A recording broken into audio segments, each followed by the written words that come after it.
രാമായണ മാസത്തിന്റെ ആരംഭം.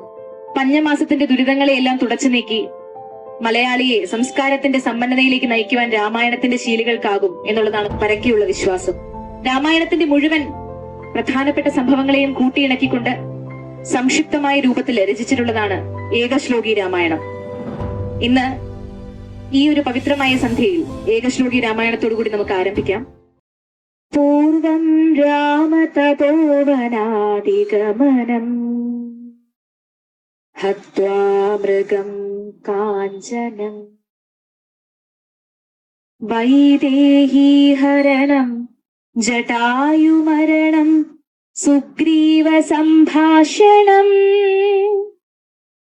ബാലീനിഗ്രഹണം സമുദ്രതരണം ലങ്കാപുരിം ദാഹനം പശ്ചാത് രാവണ കുംഭകർണ നിധനം ഇതധ്യാത്മരാമായണം. പശ്ചാത് രാവണ കുംഭകർണ നിധനം ഇതധ്യാത്മരാമായണം.